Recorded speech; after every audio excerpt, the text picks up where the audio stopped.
പോഷകാഹാരമില്ലാതെ ദേശീയ കബഡി താരങ്ങൾ ഉൾപ്പെടെയുള്ള വിദ്യാർത്ഥിനികൾ കഠിന വ്യായാമം ആവശ്യമുള്ള കബഡി പരിശീലനത്തിന് പോഷകാഹാരം ലഭിക്കാതെ വലയുന്നത് പഴഞ്ഞി ഗവൺമെന്റ് ഹയർ സെക്കൻഡറി സ്കൂളിലെ വിദ്യാർത്ഥിനികളാണ്.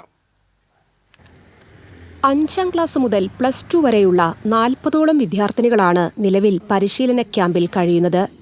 ജില്ലയിലെ തന്നെ ഏറ്റവും കൂടുതൽ വിദ്യാർത്ഥിനികളുള്ള ഏക കബഡി പരിശീലന കേന്ദ്രം കൂടിയാണ് പഴഞ്ഞി സ്കൂൾ. കഴിഞ്ഞ നവംബർ മാസം തിരുവനന്തപുരത്ത് വെച്ച് നടന്ന സംസ്ഥാന കായികമേളയിൽ തൃശൂർ ജില്ലയ്ക്ക് ഗോൾഡ് മെഡൽ നേടിക്കൊടുക്കാൻ ഈ കബഡി താരങ്ങൾക്ക് സാധിച്ചു. സംസ്ഥാന ദേശീയ ജില്ലാ താരങ്ങൾ ഉൾപ്പെടുന്ന ഈ വിദ്യാർത്ഥിനികൾക്ക് കായിക അധ്യാപകരായ സുജേഷിന്റെയും കോച്ച് ലിജോയുടെയും നേതൃത്വത്തിലാണ് പരിശീലനം നൽകുന്നത്. അത്യാവശ്യം വർക്കൗട്ട്, കബഡിയുടെ ഭാഗമായിട്ട് അത്യാവശ്യം വർക്കൗട്ട്, ഫിറ്റ്നസിന്റെ വർക്കൗട്ട് എല്ലാം ചെയ്യുന്നുണ്ട്. അപ്പോൾ അതിന്റെ ഭാഗമായിട്ട് ഞങ്ങൾക്ക് ഫുഡിന്റെയും പ്രോട്ടീൻ്റെ ഭയങ്കര കുറവുകളാണ് ഉള്ളത്. നമ്മളിങ്ങനെ കഴിച്ചിട്ട് ജില്ലയ്ക്കൊക്കെ വേണ്ടി കളിക്കുകയൊക്കെ ചെയ്യുന്നുണ്ട്. പക്ഷെ നമുക്ക് അതിനുള്ള പ്രോട്ടീൻസ് ഒന്നും കിട്ടുന്നില്ല. ഫുഡ് ഐറ്റംസ് ഭയങ്കര കുറവാണ്.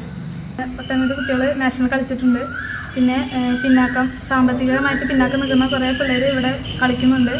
അവർക്ക് വേണ്ടി നല്ല ഹെവി വർക്കൗട്ടാണ് ഇവിടെ ചെയ്യുന്നത്. അതിന് വേണ്ടിയിട്ടുള്ള പോഷകാഹാരങ്ങളൊന്നും ഞങ്ങൾക്ക് ലഭിക്കുന്നില്ല. അതുകൊണ്ട് തന്നെ കുറേ കുട്ടികൾക്ക് ഇഞ്ചുറി ഒക്കെ വരുന്നുണ്ട്.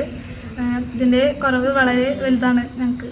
മികച്ച കായിക പ്രതിഭയുള്ള കുട്ടികൾ ക്യാമ്പിലുണ്ടെന്നും മിക്ക കുട്ടികളും സാമ്പത്തികമായി പിന്നോക്കം നിൽക്കുന്ന വീടുകളിൽ നിന്നുമാണ് വരുന്നതെന്നും സ്വന്തമായി വീടുപോലും ഇല്ലാത്ത കുട്ടികളും പരിശീലനത്തിൽ ഉണ്ടെന്നും കുട്ടികൾക്ക് ആവശ്യമായ പോഷകാഹാരം ലഭിക്കുന്നില്ലെന്നും കായികാധ്യാപകർ പറഞ്ഞു. ഞങ്ങൾ ട്രെയിനിങ് കൊടുക്കുമ്പോൾ പലപ്പോഴും പല വർക്കൗട്ടുകൾ കൊടുക്കുമ്പോൾ അതിൻ്റെ റിസൾട്ടിലേക്ക് എത്തിക്കാനായിട്ട് ഞങ്ങൾക്ക് പറ്റുന്നില്ല. അത് ഭക്ഷണത്തിൻ്റെ ഒരു പ്രധാനപ്പെട്ട കാരണമാണ്. അപ്പോൾ അത്തരത്തിലുള്ളൊരു പ്രോബ്ലം ഞങ്ങളെ ശരിക്കും അലട്ടുന്നുണ്ട്.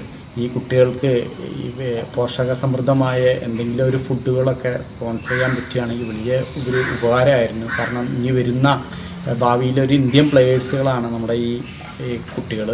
കാരണം കഴിഞ്ഞ വർഷം ഒരു 3-4 വർഷമൊക്കെ നാഷണൽ കളിച്ച കുട്ടികൾ ഈ കൂട്ടത്തിലുണ്ട്. 35ഓളം കുട്ടികളും സംസ്ഥാന തലത്തിൽ പങ്കെടുത്ത കുട്ടികളാണ്. അതിൽ ഒരു 10ഓളം കുട്ടികൾ കേരള ടീമിന് വേണ്ടി കളിച്ചിട്ടുണ്ട്.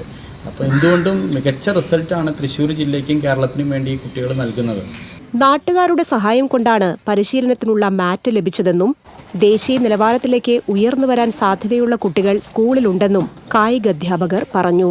വ്യായാമത്തോടൊപ്പം പോഷകാഹാരമുള്ള മികച്ച ഭക്ഷണം കൂടി നൽകിയാൽ മികച്ച കായിക താരങ്ങളെ നാടിന് സമ്മാനിക്കാനാകും. അതിന് അധികൃതർ കനിയുക തന്നെ വേണം. TCV news, Kunnamkulam.